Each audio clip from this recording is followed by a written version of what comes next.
లోక్సభ ప్రతిపక్ష నాయకుడు రాహుల్ గాంధీ కేరళ పర్యటనలో ఆసక్తికర సన్నివేశం జరిగింది. ఇడుక్కి జిల్లాలోని మరియన్ కాలేజీ విద్యార్థులతో అత్యంత ప్రాచీన యుద్ధ విద్య అయిన కలరియపట్టు విన్యాసాలను ప్రయత్నించి అందరినీ ఆకట్టుకున్నారు.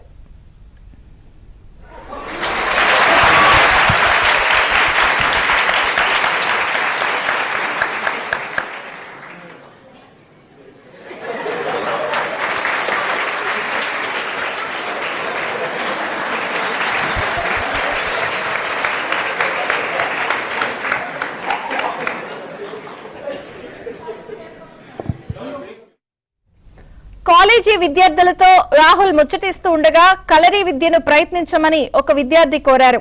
దీనికి రాహుల్ వెంటనే అంగీకరించి విద్యార్థులతో కలిసి కలరీ విద్యను ప్రయత్నించారు. ప్రస్తుతం ఈ వీడియో సోషల్ మీడియాలో వైరల్ గా మారింది. కలరీ పట్టు ప్రపంచంలోనే అత్యంత పురాతనమైన మార్షల్ ఆర్ట్ అని, ఇది అన్ని యుద్ధ విద్యలకు తల్లి లాంటిదని రాహుల్ గాంధీ అన్నారు. కేరళ సంప్రదాయాల్లో అపారమైన బలం, క్రమశిక్షణ ఉంటుందన్నారు.